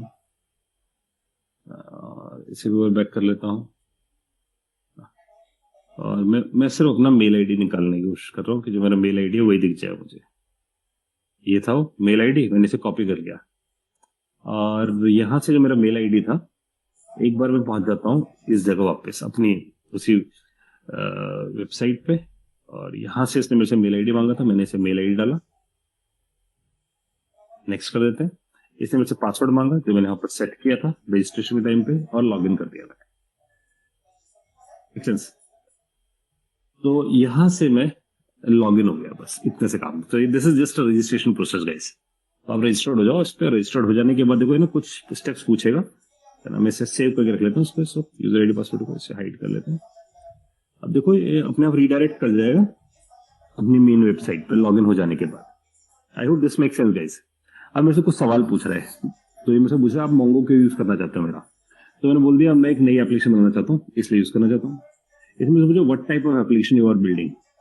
तो मैंने इसे बता दिया यहाँ से कि भाई मैं एक पर्सनलाइज ऐप बनाना चाहता हूँ, और what language you are suppose to use. देखो पूछ रहे थे ये सब चीजें, तो मैं यहाँ पर क्या देता हूँ, जावास्क्रिप्ट यूज कर रहा हूँ मैं यहाँ पर। तो मैंने JavaScript as a language specify कर दिया और इसे फिनिश कर देते हैं। ठीक है, फॉर्मेलिटीज उसमें से पूछिए, फिनिश होने देते हैं। अब देखो फिनिश होने के बाद इसने को बताया कि आप कौन सा क्लाउड यूज करना चाहते हो। सब पेड है, देख रहे हो, सर्वलेस डेडिकेटेड, एक सिर्फ शेयर्ड क्लाउड है ना, शेयर्ड। उसमें ना मुझे क्रेडिट कार्ड बताना अपना, और ये फ्री है मेरे पास, तो मैं इसी को यूज कर रहा हूँ, फ्री वर्जन को, क्योंकि हम इसे शुरुआत में यूज कर सकते हैं, है ना। छोटे एप्लीकेशन के लिए भी ठीक ठाक है, काम चल जाता है इसमें। तो 500 MB का स्पेस देता है फ्री, तो मैंने इसलिए इसका शेयर्ड क्लस्टर यूज कर लिया। शेयर्ड क्लस्टर का मतलब आप समझना, क्लस्टर का जब भी वर्ड आए ना, तो क्लस्टर का मतलब है जब आप पिज्जा खाते हो अपने कई फ्रेंड्स के साथ, तो आपके पास एक स्लाइस आती है आपके हाथ में, है ना, दूसरी स्लाइस किसी और के हाथ में आती है, तो उस स्लाइस को बोलते हैं क्लस्टर। तो उसका एक सर्वर है, उसी पे कई और लोगों के भी मोंगो चल रहे होंगे, मेरा भी मोंगो चल रहा होगा, तो मुझे एक छोटा सा क्लस्टर मिला उधर, है ना। तो मेरे को क्लस्टर मिल गया, वो मेरे से पूछ रहे देखो क्लाउड है अलग अलग, गूगल क्लाउड पे डालना है, एज़्योर पे डालना है, ये AWS पे डालना है, तो मैं AWS यूज कर लेता हूँ। और मेरे को सबसे नियर बाय जो एशिया में जगह दिख रही है वो मुंबई दिख रही है, तो मैंने अपने नियर बाय लोकेशन पे यहाँ डाल दिया। और इसके बाद 512 MB स्टोरेज ये मुझे फ्री दे रहा है, ठीक है, शेयर्ड रैम है जो मुझे प्रोवाइड कर रहा है। क्लस्टर का नाम मेरे से पूछ रहा है, मैंने यहाँ पर अपनी क्लस्टर का नाम दे दिया, तो मैंने बोल दिया ये तो है जी मेरे म्यूजिक डेटाबेस, तो मैंने म्यूजिक डेटाबेस का क्लस्टर बना दिया, क्रिएट कर दिया इसका क्लस्टर। अब म्यूजिक डेटाबेस क्रिएट करने के बाद, यानी कि मेरा क्लस्टर क्रिएट हो गया। अब मेरे से पूछ रहा है देखो आपका जो क्लस्टर है, क्योंकि आपका डेटाबेस क्लाउड पे है, तो आप इसका एक पासवर्ड सेट कर दो। तो मैंने इसका पासवर्ड सेट कर दिया, मतलब यूजर आईडी सेट कर दिया, पासवर्ड मैंने सेट कर दिया अमित123, ठीक है, और इसे क्रिएट यूजर कर दिया। तो मेरे पास यूजर आईडी पे आ गया, इसका पासवर्ड पे आ गया, ठीक है। इससे आगे बढ़ते हैं। अब इसके बाद मेरे से पूछा कि तुम इसको जो मोंगो को कनेक्ट करोगे वो कहाँ कनेक्ट करोगे, लोकल इन्वायरमेंट, क्योंकि मेरे पास कोड कहाँ चल रहा है, मेरी मशीन पे। तो मैंने कहा हाँ, मैं अपने लोकल इन्वायरमेंट पे इसे कनेक्ट करूंगा। अब इसके बाद इससे मेरे से पूछा कि अपनी मशीन पे ना IP ऐड कर दो, तो ये सिक्योरिटी के लिए है कि ये मेरे से पूछ रहा है कि देखो आप इसे यूज करोगे मोंगो एटलस को, तो आप अपना IP एड्रेस स्पेसिफाई कर दो, मैं उसी IP को अलाउ करूंगा सिर्फ यूज करने के लिए, और किसी IP को अलाउ नहीं करूंगा। अगर किसी हाथ पासवर्ड लग भी जाए तब भी नहीं अलाउ करूंगा, क्योंकि वो आपकी मशीन से नहीं आ रहा हो। तो मैं ऐड माई करंट IP कर देता हूँ, तो ये मेरा ना करंट IP एड्रेस ले लेगा इस तरीके से। इससे प्रॉब्लम ये है कि हम लोग जो मशीन यूज करते हैं ना, उसमें जो IP एड्रेसेस होते हैं ना बदलते रहते हैं, इसलिए मैं इस अप्रोच को नहीं यूज करवा रहा हूँ आप लोगों को, इसलिए मैं रिमूव कर रहा हूँ इसे। मैं आप लोगों को रिकमेंड करूंगा कि जब ये ऐड, अब ध्यान है ना, जब मैं ऐड माई IP एड्रेस करता हूँ ना, तो यहाँ ना एक लिंक दिख रहा है वो ऊपर, नेटवर्क एक्सेस पेज का। तो जैसे मैंने इसे रिमूव कर दिया इसको, तो लिंक गायब हो गया था, देखा आप लोगों ने, वो लिंक गायब हो गया था ऊपर जो आ रहा है। इसलिए मैंने सिर्फ ऐड माई करंट IP पे क्लिक किया था, ताकि वो लिंक दिख जाए। जैसे वो लिंक दिखता है मैं उसे ओपन कर देता हूँ। सो दिस इज द लिंक, ये लिंक मैंने ओपन किया। अब जब ये लिंक ओपन होता है ना, इसे तो मैं कर दूं नो थैंक्स, इधर आते हैं हम, और यहाँ आते हैं, देखो ये आ रहा है मेरे पास। मैं इसे डिलीट करता हूँ, मेरे को मेरी मशीन का IP नहीं चाहिए, मैंने इसे डिलीट किया। फिर से मैं ऐड IP एड्रेस की तरफ जाता हूँ, अब अलाउ एक्सेस फ्रॉम एनीवेयर कर देता हूँ, है ना। तो इसका मतलब मैं सभी IPs को अलाउ कर रहा हूँ, लेकिन उनके पास मेरा पासवर्ड होना चाहिए तभी, है ना। कंफर्म कर दिया आपने से। अब इससे क्या हुआ, इसका नेटवर्क एक्सेस भी मेरे पास बन गया। तो इसको हम ये पूरे सेटअप कर रहे हैं, और आप ध्यान से देखो तो कुछ बहुत बड़ा काम नहीं है, वेबसाइट पे स्टेप्स मुझे बताता जा रहा है, मैं उन्हीं स्टेप्स को फॉलो करता जा रहा हूँ। पेंडिंग आ रहा है, इसका मतलब ये चेक कर रहा है कि मैं ऐसे सिक्योरिटी अलाउ कर रहा हूँ। तो it will take some time, थोड़ा टाइम लगता है इन सब चीजों को बिल्ड करने में, सर्वर में बना रहा है सब चीजें। तो जैसे ये बना देगा तो इसका मतलब क्या होगा, जब मैं आप लोगों को कोड शेयर करूंगा तो आप भी इस मशीन को यूज कर पाओगे, क्योंकि मैंने अलाउ कर दिया सबको, है ना। तो मैं आपको अपना क्रेडेंशियल शेयर करूंगा तब भी आप इसे यूज कर पाओगे, और मेरा भी नुकसान नहीं है इसमें, फ्री है, आपका भी नुकसान नहीं है इसमें, क्योंकि फ्री वाला है, 500 MB तक चलेगा, उसके बियॉन्ड नहीं चल पाएगा। कोई डाउट है गाइस यहां तक? कोई क्वेरी आप लोगों की? ये समझ में आ रहा है आप लोगों को क्या कर रहा हूं मैं? अगर हम एटलस नहीं यूज करेंगे, सब लोकल सेटअप करना पड़ेगा, अपनी मशीन पे मोंगो इंस्टॉल करना पड़ेगा आपको, ठीक है। तो मशीन हैवी होगी, है ना, बहुत सारी चीजें चलेंगी, तो इसलिए आपने क्लाउड पे डाल दिया। इससे क्या होगा, कई लोग जब बहुत सारे डेवलपर्स एक साथ काम कर रहे होते हैं, डेटाबेस कॉमन होता है उनका, तो वो चाहते हैं कि डेटाबेस क्लाउड पे सेटअप कर दो, फिर इसे कनेक्ट कर दो आपस में। ठीक है, the same thing we are going to do. तो देखो ये एक्टिव हो गया, आपने ध्यान दिया, यहाँ पर एक्टिव आ गया और इट इज सेइंग कि इंक्लूड हो गया ये आईपी एड्रेस। अब जब ये इंक्लूड हो गया तो इसके बाद यहां से मैं इस ऑप्शन पे आता हूँ डेटाबेस पे, तो मैं पहुंच गया डेटाबेस वाले ऑप्शन पे। तो ये मुझे दिखाना शुरू करेगा कि आपका डेटाबेस तैयार हो चुका है और अब मैं उसे कनेक्ट करना चाहता हूँ डेटाबेस को। ठीक है, क्या करना चाहता हूँ, कनेक्ट करना चाहता हूँ डेटाबेस को। तो एक काम करते हैं, फटाफट क्विकली ना नोट्स में डाल देते हैं कि हमने एटलस पे जाकर एटलस के स्टेप्स को अगर हम देखें तो हमने क्या किया यहाँ पर एटलस के स्टेप्स पे, रजिस्टर किया यूजर को, फिर लॉगिन किया यूजर को, फिर क्लस्टर क्रिएट किया, हमने क्लस्टर क्रिएट किया है ना। और याद रखना क्लस्टर क्या था, पिज्जा वाली स्लाइस, इसलिए भूलोगे नहीं। और फिर नेक्स्ट हम लोगों ने क्या किया, क्लस्टर क्रिएट करने के बाद हम लोगों ने एक यूजर दिया ना, डीबी यूजर बोलते थे, डेटाबेस यूजर स्पेसिफाई किया, प्लस उसका पासवर्ड भी स्पेसिफाई किया, डेटाबेस के यूजर का पासवर्ड। और साथ में हमने क्या दिया, नेटवर्क एक्सेस दिया। That's it. अब आखिरी स्टेप क्या कर रहे हैं, अब हम कर रहे हैं कनेक्ट टू दी एप्लीकेशन, ताकि हमारे कोड के साथ कनेक्ट हो पाए, ये हमें बताना होगा। तो आप यहां क्लिक करो कनेक्ट पे। अब कनेक्ट करके वो पूछेगा क्या आपको इसे अपने एप्लीकेशन से कनेक्ट करना है, यस यू वांट, तो कनेक्ट योर एप्लीकेशन में मैंने क्लिक कर दिया। तो कनेक्ट योर एप्लीकेशन पे क्लिक करते देख पा रहे हो आप, यहां मेरे पास ये आया, this is the driver code example में हमें दिखा कि ये हो रहा है हमारे पास। इसको मैंने यहां से कॉपी कर लिया। ये जो आपको दिख रहा है दिस इज बेसिकली कि ये कह रहे हैं कि आप अपने कोड में ना इसे यूज करना। ठीक है, हमने इसे रख लिया, तो हम बोलते हैं कि this is basically the path, ये पाथ है हमारे पास जिससे हम कनेक्ट करेंगे। और यहां ध्यान देना, ये मेरे से पूछा पासवर्ड, तो डेटाबेस का यूजर का पासवर्ड क्या सेट किया था, अमित123, ये मैंने सेट किया था। अब मैं इससे कनेक्ट कर जाऊंगा, राइट। तो अब एक काम करते हैं, देखो इसे करते हैं क्लोज, ये हमने यहां पर कर लिया। अब आ जाओ वापस हमने कोड पे। तो तुमने क्या कर लिया भाई, अपना डेटाबेस सेटअप कर लिया है क्लाउड पे।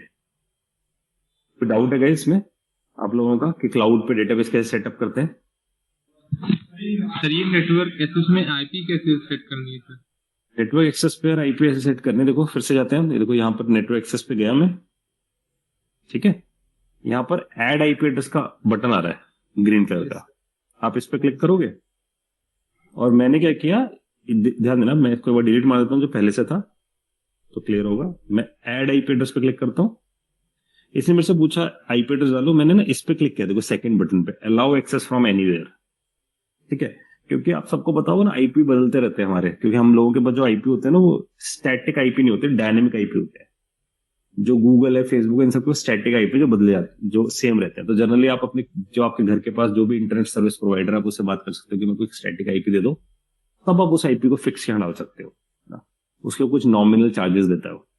तो हमारे जो आईपी वो बदलते रहते हैं, तो इसलिए मैंने क्या चूज किया, अलाउ एक्सेस फ्रॉम एनीवेयर। इससे इसने आईपी आप बोला कि मैं कोई आईपी लूंगा आपसे, और मैंने इसे कंफर्म कर दिया। ठीक है, और इसने भी देखो जैसे पेंडिंग दिखा रहा है, अभी सेट करेगा इस आईपी को, कि अब मैं जब आपको आप लोगों को कोड दूंगा तो आप लोग भी एक्सेस कर पाओगे, क्योंकि मैंने अलाउ कर दिया सभी आईपीज। क्लियर आप सबको?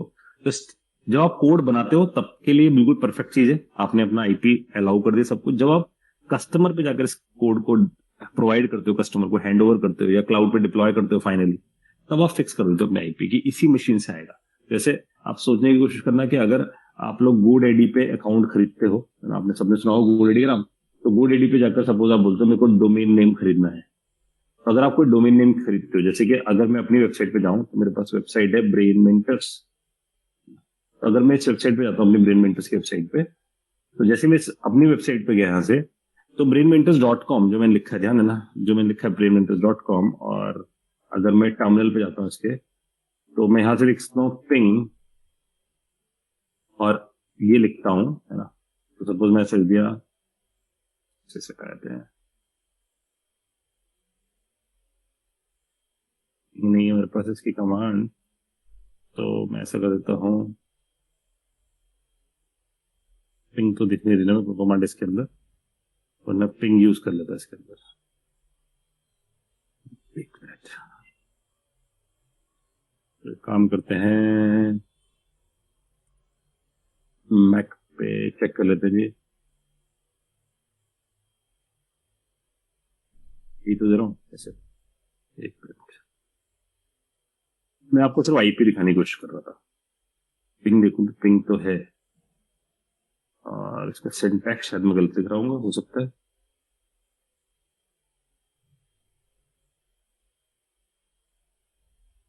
एक मिनट चेक कर लूं कि मैंने तो सिर्फ यूआर लिखा है, इसे आ जाना चाहिए था पिंग माई सर्वर नेम। तो इसका मतलब मैं इसमें से ना HTTPS हटा दूं, ये इसके लिए प्रॉब्लम कर रहा होगा, पक्की बात है। तो मैं इसे बोलता हूँ ये सब हटा दो, है ना, ये सब उसे नहीं समझ आ रहा होगा, और बस इतना लिख के छोड़ देते हैं। ये देखो, ये मेरे मशीन का आईपी आ गया, देख रहे हो? ये कौन सी मशीन का आईपी है जो मैंने यूज कर रखी होगी क्लाउड पे डाल के अपने। तो ये वो आईपी आ रहा है जहां पर से GoDaddy से पिक कर रहा होगा। तो आई होप मेरी बात समझ पा रही हो। ये फिक्स आईपी नहीं बदलेगा, ये हर रोज यही रहेगा, आप जब भी चेक करोगे हमेशा ये आईपी दिखेगा।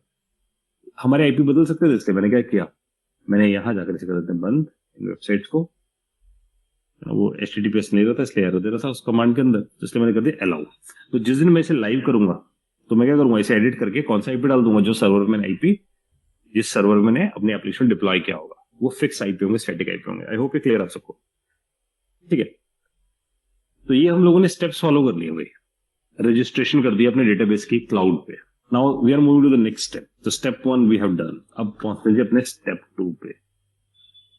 तो हम क्या करते हैं, writing the back and code. अब हमें कौन सा कोड लिखना है, बैक एंड कोड, है ना। इसमें हमें क्या करना है, इसमें पहला काम करना है कनेक्ट टू दी डेटाबेस, कि हम उसे डेटाबेस से कनेक्ट कर पाए। ये अब हमारा स्टेप 2 है, क्योंकि हमने डेटाबेस तो कॉन्फ़िगर कर दिया, अब इसे कनेक्ट करो।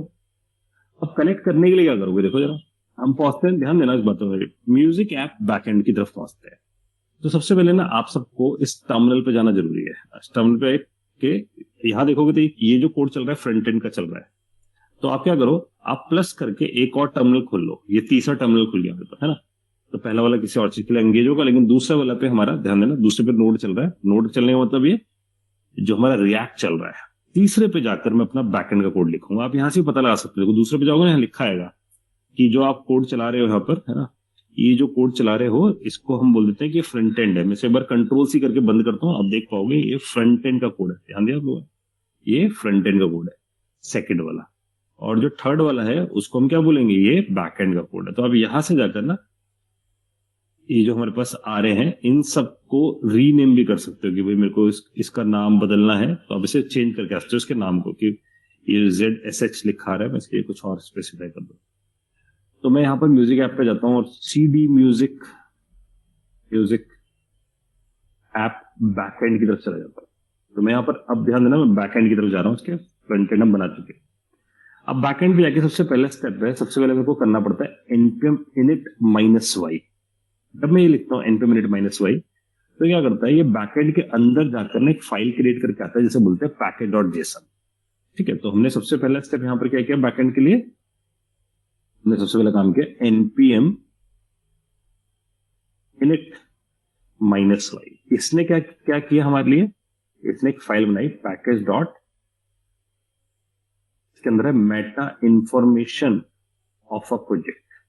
मेटा इंफॉर्मेशन का मतलब होता है लो लेवल इंफॉर्मेशन। तो लो लेवल इंफॉर्मेशन क्या है, एग्जांपल के लिए हम पूछें कि भाई क्या है वो इंफॉर्मेशन, तो हम बोलेंगे प्रोजेक्ट का नाम है, इसमें प्रोजेक्ट का वर्जन है इसके अंदर ना, और हम किन किन लाइब्रेरीज को यूज करने वाले हैं, किन किन लाइब्रेरीज को यूज करने वाले हैं। तो लाइब्रेरीज बोल दो या बोल दो पैकेजेस यूज्ड, उनकी डिपेंडेंसीज है, उनकी डिपेंडेंसीज पड़ी है यहां पर।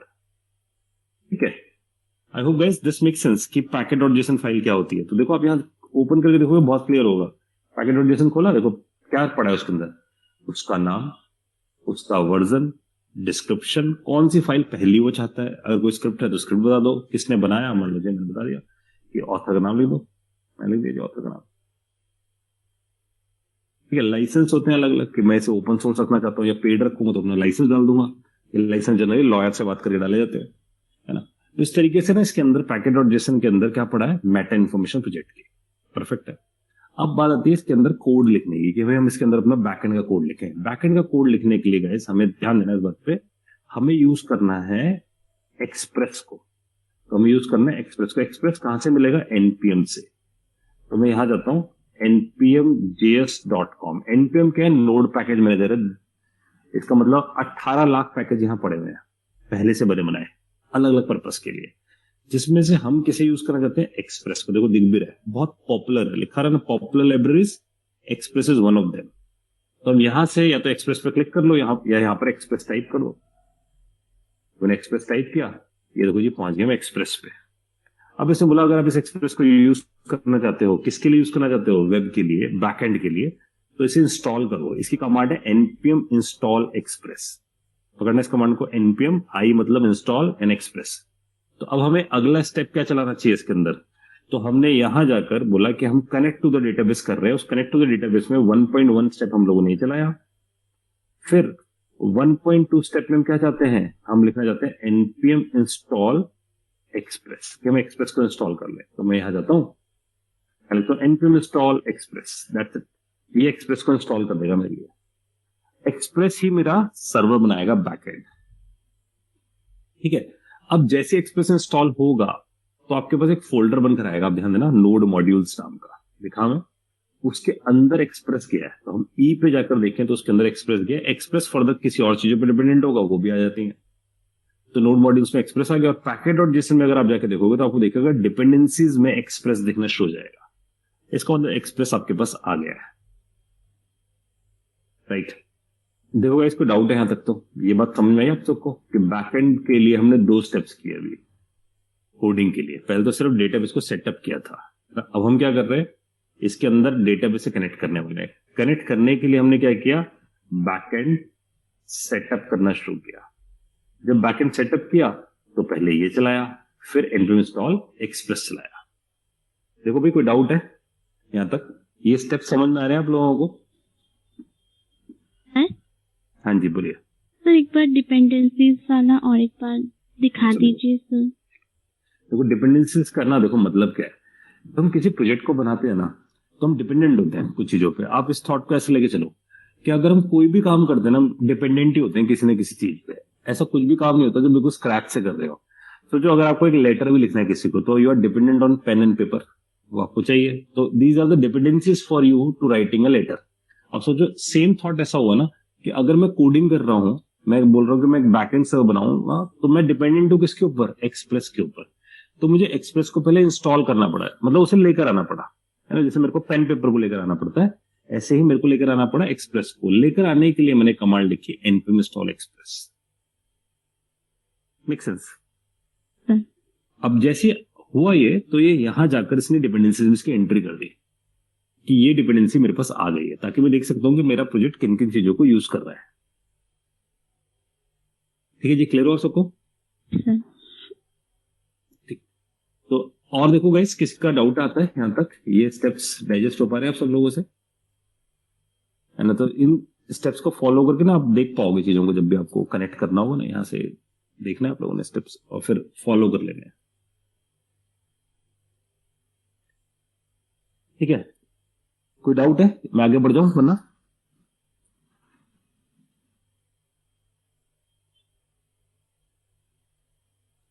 चलो कोई डाउट नहीं आ रहा है तो आई एम एज्यूमिंग कि कोई दिक्कत नहीं है। अब हम आगे बढ़ते हैं। तो now the thing is npm install express। बढ़िया, हमने एक्सप्रेस कर लिया जी, एक्सप्रेस अपने पास है। अब बात आती है कोड लिखने की। तो कोड लिखना देखो कितना आसान है, बहुत ही आसान कर रखा है इन लोगों ने। आसान का मतलब ये है कि एक्सप्रेस जो है ना, बिल्कुल ऐसा ऐसी चीज है, जैसे मैं अपना एक एग्जांपल लेके बताता हूँ जो आप कनेक्ट करने की कोशिश करना। जैसे मुझे कुकिंग के बारे में कुछ नहीं पता, कुकिंग कैसे की जाती है, मैंने कभी कुक की है, लेकिन अगर मजबूरी में कभी कुकिंग करनी पड़ जाए तो मुझे मैगी बनानी आती है। अब अगर मैं मैगी बनाना जानता हूं तो मैगी बेसिकली क्या है, मैगी मेरे लिए एक्सप्रेस जैसी चीज है, क्योंकि मैगी बनाने के लिए एफर्ट नहीं करना, स्टेप्स फॉलो करने हैं, बस बना बनाया सब कुछ, है ना। It's a readymade food to eat, है ना। तो जैसे अगर आप मैगी का पैकेट यूज करो, या आप एक आते ना कपा मैगी आती है, तो हम उसे जब यूज करते हैं तो क्या करते हैं, उसके अंदर सिर्फ पानी डालते हैं गर्म और बन के तैयार हो जाती है। उसके स्टेप्स फॉलो करते हैं, वेट करते हैं, result is there. Same thing, same intention से एक्सप्रेस को बनाया गया। तो Express is basically a framework to build the application in a very fast manner. Same thought हम लोग यहाँ पर फॉलो कर रहे हैं, ताकि हम अगर एक्सप्रेस यूज करें तो एक्सप्रेस हमें बनी बनाई चीज देगा, बस हमें उन्हें सही ढंग से लिखना आना चाहिए कि कहाँ हम उसे कैसे यूज करेंगे। तो सबसे पहले हमारे कोड में एक, क्योंकि हम सर्वर बना रहे हैं, तो सर्वर बेसिकली रिप्रेजेंट कर रहा है पूरी एप्लीकेशन को, है ना। तो हम यहां जाकर एक फाइल बनाते हैं जिसका नाम रखते हैं app.js, तो app.js को हम बोलते हैं दिस इज एन एप्लीकेशन, ये रिप्रेजेंट कर रही है इंटायर एप्लीकेशन को। तो पूरी एप्लीकेशन को रिप्रेजेंट करने के लिए हमारे पास क्या है, app.js है, राइट। तो हमने app.js फाइल बना दी यहाँ पर। ऐसे अलग अलग कुछ फाइल बनेगी, लेकिन इसमें से हमें समझ आएगी हमारे पास एक app.js फाइल। अब इस app.js फाइल पे जाकर यहां पर मैं स्पेसिफाई करता हूं कॉन्स्ट एक्सप्रेस। ध्यान देना, कॉन्स्ट एक्सप्रेस, मैं एक्सप्रेस को बोलता हूं, मुझे एक्सप्रेस को यूज करना है। तो याद करना, कल तक हम लोग जब किसी भी चीज को यूज करते थे लिखते थे वर्ड इंपोर्ट, है ना, और दूसरी तरफ से क्या लिखते थे, एक्सपोर्ट। वो रिएक्ट का स्टाइल था। तो रिएक्ट को जब भी किसी चीज को यूज करना होता था वो लिखता था इंपोर्ट, कि मैं उसे इंपोर्ट करूंगा, और दूसरी तरफ से जिसको भी उसे भेजना होता था वो लिखता था एक्सपोर्ट। अब यहां पर भी कुछ ऐसा ही है, बस नाम बदल गया। उसका नाम है यहां पर रिक्वायर। इसका मतलब नोड क्या यूज करता है, वर्ड रिक्वायर, क्योंकि एक्सप्रेस ना नोड के ऊपर बना है। तो रिक्वायर नोड का सिंटैक्स है। तो रिक्वायर का मतलब है इंपोर्ट। जो इंपोर्ट होता था वही किससे होता है, रिक्वायर से। तो हमने यहां बोला किसको रिक्वायर करना है, एक्सप्रेस को। तो हमें एक्सप्रेस मिल गया से, राइट। एक्सप्रेस ने बोला देखो मैं एक फ्रेमवर्क हूं, तो आपने उसे रिक्वायर कर लिया है, अब आप इससे क्या बनाना चाहते हो, एप्लीकेशन। तो मैंने यहां पर स्पेसिफाई किया कॉन्स्ट एप्लीकेशन, और यहां लिख दिया एक्सप्रेस। एक्सप्रेस को बुला दिया। तो एक्सप्रेस ने जाके क्या किया, एक्सप्रेस ने बोला ठीक है मैंने आपके एप्लीकेशन सेटअप कर दिए ना, यानी कि आपके पास app representing your whole application. Now you want कि this application will be run, ये एप्लीकेशन मेरे पास रन हो जाए और ये सर्वर की तरह रन हो जाए। तो अगर इस सर्वर की तरह रन होगी, ध्यान देना, अगर इस सर्वर की तरह रन होगी तो इसका मतलब मैं इसे रिक्वेस्ट कर सकता हूं और ये मुझे रिस्पॉन्स दे सकता है। इसका तो सर्वर क्या है, सर्वर एक तरीके का लिसनर है जो लिसन करता है रिक्वेस्ट को, क्योंकि सर्वर का काम है जो सर्व करता है किसी को, that's why it is called server. तो सर्वर कहता है कि मैं लिसन करूंगा जब तुम मुझे बुलाओगे, तो जब तुम मुझे बुलाओगे तो किसी पोर्ट नंबर पे बुलाओगे। तो अगर आप याद करो पोर्ट नंबर बुलाने का मतलब क्या है, जैसे 3000 पे रिएक्ट चलता है ना, रिएक्ट जिस 3000 पे चलता है, या फिर हम उसका नया पोर्ट नंबर दे सकते हैं। इसी तरीके से हमने यहाँ पर इसका पोर्ट नंबर स्पेसिफाई कर दिया 1234। इसका मतलब I am saying my server is available on this port number. इस पोर्ट पे आप रिक्वेस्ट करोगे तो मैं आपको रिजल्ट दूंगा। अब हो सकता है कि जब मैं इस सर्वर को स्टार्ट कर रहा हूं ये पोर्ट ऑलरेडी बुक्ड हो, या मुझे परमिशन ही ना हो पोर्ट खोलने की, तो मेरे पास चांसेस है क्या आने के, एरर। अगर मेरे पास एरर आ गया तो ये एक फंक्शन चलेगा जिसमें मैं चेक करूंगा। अगर मेरे पास एरर आया तो I will say console.log server error, इस सर्वर पे एरर आ गया and this is the error. Else अगर ऐसा नहीं हुआ है तो I will clearly mention console.log server started. ये सर्वर क्या हो चुका है, स्टार्ट हो गया है। तो this is the code whole soul. तो हमने एक्सप्रेस को बुलाया, एक्सप्रेस ने हमारी एप्लीकेशन बुलाई और एप्लीकेशन को हमने स्टार्ट कर दिया पोर्ट नंबर पे। तो हम यहां बोल देते हैं app start on port number 1234। So it listen the client request on 1234 port number. Client क्या करता है, रिक्वेस्ट करता है इस पोर्ट नंबर पे। अब इस बात को चेक करने के लिए क्या ये सब कुछ परफेक्ट है या नहीं, तो हमें यहां जाकर इसे चलाना पड़ेगा। चलाने के लिए कमांड होती है नोड और app.js। तो मैं लिखा देखो नोड app.js और चल गया, सर्वर स्टार्टेड लिखा गया। इसका मतलब मेरा सर्वर स्टार्ट हो गया है, राइट। तो इससे हमें समझ में आता है कि सर्वर इज नाउ स्टार्टेड, कोई एरर नहीं आया है मेरे पास। अब प्रॉब्लम ये मुझे ये याद रखना पड़ेगा, नोड app.js मुझे याद रखना पड़ेगा। और इसमें एक और प्रॉब्लम है, अगर मैं इस कोड में चेंज करता हूं, देखो मैं यहाँ चेंज कर रहा हूँ कोड में और सेव करता हूँ, फिर इधर भी कुछ चेंजेस करता हूँ, सेव करता हूँ, तो ये इस सर्वर की सबसे बड़ी प्रॉब्लम ये है कि सर्वर ना चेंजेस एक्सेप्ट नहीं करता। इसको चेंजेस को लेकर आने के लिए पहले कंट्रोल सी दबा के इसे बंद करना पड़ता है और बंद करके फिर से नोड app.js लिखना पड़ता है, तब जाके चेंजेस दिखते हैं। तो ये तो और बड़ी प्रॉब्लम है। तो हर बार बंद करो कंट्रोल सी से, फिर दोबारा से रीस्टार्ट करो। तो ये वांट कि सर्वर इतना ब्रिलियंट हो कि वो चेंजेस लेते ही अपने आप को रीस्टार्ट कर दे। ऐसा करने का तरीका क्या है, ऐसा करने का तरीका है कि हम वापस जाएं किसके पास, नोड npm के पास। ध्यान देना npm के पास, जहां से हम एक्सप्रेस को लेकर आए थे, क्योंकि हमें नहीं भूलना कि npm के पास 18 लाख पैकेजेस हैं, तो उसके पास कोई सॉल्यूशन होगा इसका। उसके बाद जो सॉल्यूशन उसका नाम है नोडमॉन।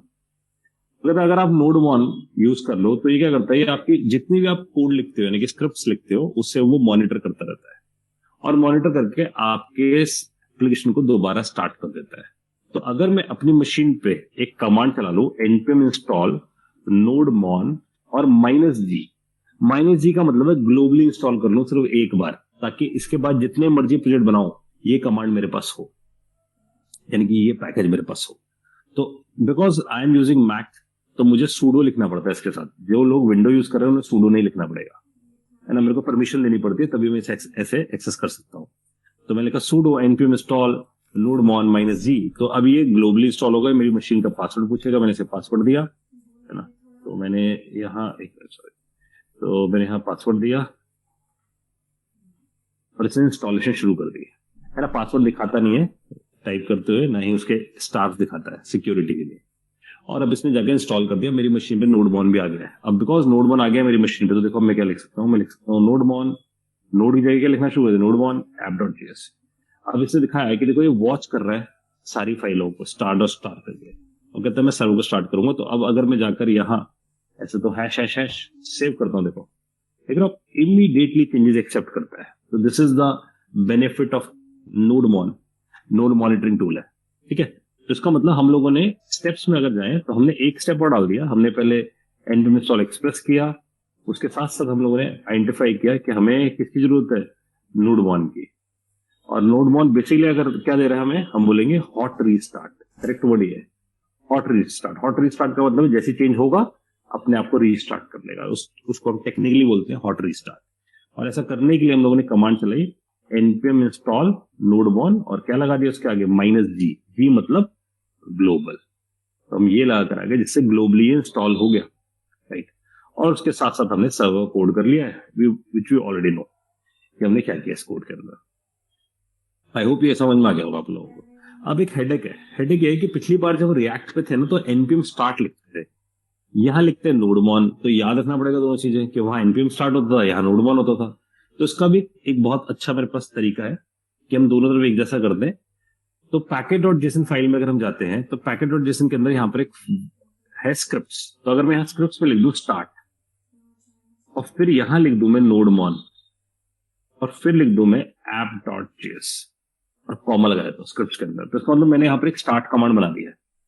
स्टार्ट कमांड जब चलेगी तो ये नोडमॉन को ट्रिगर कर लेगी अपने आप। तो बेस्ट थिंग क्या होगी, मैं यहाँ पर भी यही लिखा करूंगा npm start और वहां पर भी npm start। तो देखो मैंने npm start बुलाया, npm start ने इंटरनली नोडमॉन को बुलाया और नोडमॉन ने सर्वर को स्टार्ट कर दिया। क्लियर है सबको? तो ये एक जैसा हो गया कि क्लाइंट साइड पे फ्रंट एंड पे भी npm start लिखेंगे, उसने भी कुछ ऐसे कर रखा है, और हमने बैक एंड पे भी ऐसे कर दिया। आई होप गाइस ये क्लियर है आप लोगों को कि नोडमॉन क्यों इंट्रोड्यूस किया, उसके पीछे रीजन क्या है, और हमने npm start क्यों इंट्रोड्यूस कर दिया कि हमें दो जगह अलग अलग बातें याद रखनी ना पड़े।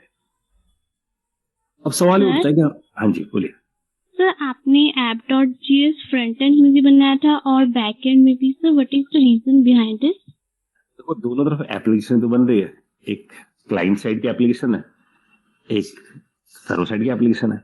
जो क्लाइंट साइड का app.js है ना, वो भी रिप्रेजेंट कर रहा है क्लाइंट साइड की पूरी एप्लीकेशन को, है ना, क्योंकि वो रूट कॉम्पोनेंट याद करना हम बोलते थे कि वो जो app.js है वहां पर वो क्या थी, रूट कॉम्पोनेंट, वो बाकी कॉम्पोनेंट्स को बुलाती थी, है ना। ये जो हमारी app.js है ये हमारा सर्वर का स्टार्टिंग पॉइंट है ना। आप सोच सकते हो, यह अब इस थॉट को ऐसे लेने की कोशिश करो कि app.js को ना आप घर का मेन गेट समझ लो। तो हर घर पे एक मेन गेट होता है जहां से एंट्री होती है हर चीज की। तो वो क्लाइंट साइड का मेन गेट है, ये सर्वर साइड का मेन गेट है कि किधर से वो कोड चलना शुरू होगा हमारा। इसलिए स्टैंडर्ड मार्केट में ये लोग app.js बनाते हैं या index.js बनाते हैं, इन्हीं दो नाम से बनाते हैं, इसलिए हम लोगों ने वही स्टैंडर्ड फॉलो किया। Sir thank you sir. हाँ जी, तो अब आगे बढ़ते हैं हम इससे। तो हमारे पास देखो सर्वर तो तैयार है, लेकिन इस सर्वर को किससे बात करनी चाहिए, डेटाबेस से। तो अब हमें क्या करना है ना, मैं यहाँ जाता हूँ, यहाँ स्निपेट के लिए कोड डाल देता हूँ मैं, है ना। कोड हमने क्या किया था उससे पहले तो आपको याद रहेगा। तो इस कोड में हम लोगों ने क्या किया, इस कोड में हम लोगों ने यहाँ पर ऐसा काम किया, app.js लिखा और app.js पे इसे मैं 1.4 डाल रहा हूँ। तो यहाँ पर बेसिकली हम लोगों ने अपनी एप्लीकेशन को स्टार्ट किया है ऑन पोर्ट 1234 पे, and this is the code. ये कोड हम लोगों ने यहाँ लिखा है, ये रेफरेंस के लिए डाल दिया मैंने आप लोगों के, कि जब भी आप इस कोड को देखना चाहोगे तो यहाँ से इस कोड को देख सकते हैं। ठीक है, ये थोड़ा कलर इससे कर दीजिए, व्हाइट कर देते हैं। ठीक है, तो हमारे पास ये, हमें ये डाइजेस्ट हुआ कि इधर से अपने पास ये सर्वर स्टार्ट हो जाएगा इस तरीके से। अब इससे आगे बढ़ते हैं। Now we are moving to, अब हमें क्या करना है, code connect to the Mongo Atlas database. ये अब हमारा कोड Mongo Atlas डेटाबेस से कनेक्ट हो। आप देखना भाई, ये हमारे पास आया था, ये दिस इज द यूआरएल, ये यूआरएल था हमारे डेटाबेस का, जिससे हम कनेक्ट कर लेंगे। तो पहले आते हैं कोड की तरफ, बिकॉज कोड एक जगह लिखना सही नहीं होता, हमेशा उसे तोड़ के लिखना जरूरी है। तो मैं क्या कर रहा हूं, मैं यहां जाकर एक फोल्डर बना रहा हूं जिसका नाम रखा हूं डीबी। मतलब डेटाबेस। अगर आप इसका आइकन भी देखोगे ना, आपको दिखेगा कि इसका आइकन भी कैसा आ रहा है, बिल्कुल डेटाबेस जैसा आ रहा है ना।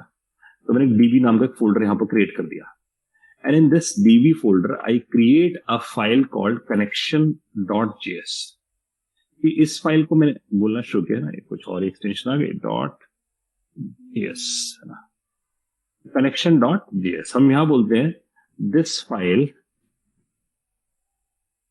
Is used to connect to the database. Database कौन है, Mongo Atlas। अब जो एटलस है उसका कोई यूआरएल है, तो हम यहां लिख देते हैं const db url। तो हमने एक डेटाबेस का यूआरएल लिया, और वो कहां पड़ा देखना जरा, ये लेकर आए थे। सो this is the database URL. इसे करते हैं कॉपी, यहां करते हैं इसे पेस्ट। अगर आप ध्यान से देखना, MongoDB ये मेरा यूजर आईडी है, उस डेटाबेस का ये पासवर्ड है उसका, उसके बीच में एक स्पेस आ रहा है, उसे डिलीट मार दो। और यहाँ ये देखो, ये पूछ रहे हैं आपके डेटाबेस का क्या नाम रखना चाहते हो, तो हमने रख दिया इसका नाम MusicDB।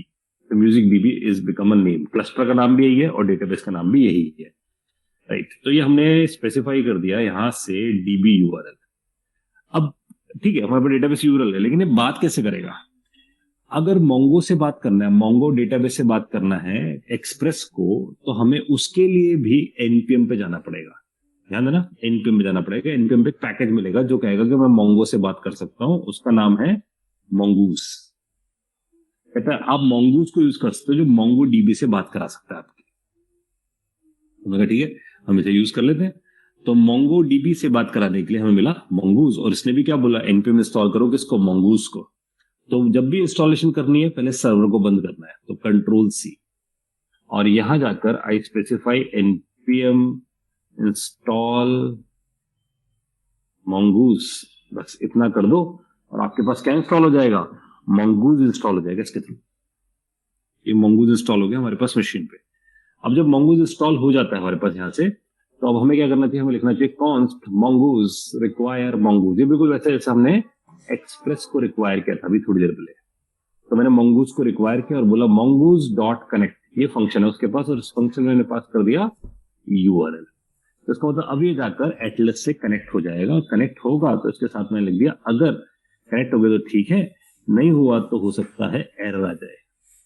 अगर एरर आ गया तो यहाँ प्रिंट करा दो इफ एरर, और इफ एरर आ गया तो प्रिंट करा के देख लो console.log, और यहाँ बोल दो कनेक्शन एरर।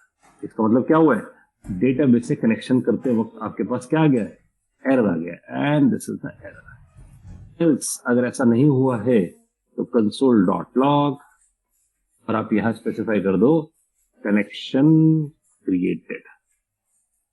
कनेक्शन क्या हो गया आपके पास, क्रिएट हो गया, दैट्स इट। सेंस। तो ये हम लोगों ने डेटाबेस से कनेक्ट कर दिया ना, ये यूआरएल लिख दिया गलती से, this is DB URL। DB URL में पूरा डेटाबेस का यूआरएल है, दैट्स इट। ये हम लोगों ने अचीव किया कनेक्शन। हाँ जी बोलिए सर, ये यूआरएल आपको कैसे मिला था वहां पे? ये वाला यूआरएल देखो, यहाँ जाते हैं हम एटलस पे, एटलस ये रहा है ना। अब आप जब इस पे जाते हो ना, इस जगह, तो ये हमारे पास डेटाबेस, देखो डेटाबेस पे क्लिक किया मैंने सबसे पहले, सबसे ऊपर लिंक है, और यहाँ कनेक्ट का बटन आएगा आपके पास, आप इस पे क्लिक कर देना कनेक्ट पे, और यहाँ आपके पास आएगा कनेक्ट योर एप्लीकेशन, क्योंकि हमें अपनी एप्लीकेशन से कनेक्ट करना है। तो मैंने इस पे क्लिक किया, और यहाँ देखो आपके पास ये पूरा यूआरएल आ जाएगा, है ना। तो यहाँ पर एक कॉपी का बटन दे रखा है इन लोगों ने, मैंने उस कॉपी के बटन को प्रेस किया, ये टिक आ गया, ये कॉपी हो गया, है ना। इसने मुझे बता दिया देखो भाई आपके पास अमित नाम का यूजर है, तो मैंने ये तो डाल दिया, पासवर्ड में डालना नहीं चाहता, आप खुद डाल देना पासवर्ड। और कहता है अपना डेटाबेस जो है, जो मैंने नाम दे दिया ऐसी माई फर्स्ट डेटाबेस, जो आप देना चाहो उसे रिप्लेस कर देना। तो मैंने यही चीज यहाँ फॉलो करी, अपना पासवर्ड डाला, है ना, और माई डेटाबेस की जगह क्या डाल दिया, अपने डेटाबेस का नाम। आई होप क्लियर है। तो इस तरीके से आपके पास आ गया डेटाबेस का पार्ट। ठीक है जी। अब चला के देख लो पहले अपने कोड को कि भाई ये कनेक्ट करता है भी या नहीं करता। तो सबसे पहले हम इस फाइल को चला के देखना चाहते हैं कि ये फाइल है कहाँ। ये फाइल है cd/db के अंदर, है ना। तो cd करके हम चेन डायरेक्टरी करके db में पहुंच गए। ये शायद आप सबने पढ़ा हो कि cd कमांड होती है हमारे पास हर ओएस के अंदर, जैसे चेन डायरेक्टरी कर सकते हैं। तो cd/db करके यहाँ पहुंचे और यहाँ जाके मैं लिख दिया नोड connection.js, क्योंकि सिर्फ इस फाइल को चलाना है मेरे को। तो मैंने नोड connection.js चलाया और देखो लिखा गया कनेक्शन क्रिएटेड। इससे समझ में आ गया कनेक्शन बन गया भाई इस कोड से, है ना, कि ये कोड अप्रोप्रिएट है कनेक्शन बनाने के लिए। अब लर्निंग पे आते हैं वापस। लर्निंग ये मिली कि अगर आपको कनेक्ट करना है, code connect to the database Mongo Atlas से वो कनेक्ट होना चाहता है, तो आपको बस सिंपल सा काम करना है। आपको बताना है कि देखो भाई सबसे पहले हमें npm इंस्टॉल करना पड़ेगा, किसको, मंगूस को। वो हमने कर दिया। और उसके बाद हमने क्या किया, क्रिएट किया एक db फोल्डर और उसके अंदर हमने क्रिएट कर दिया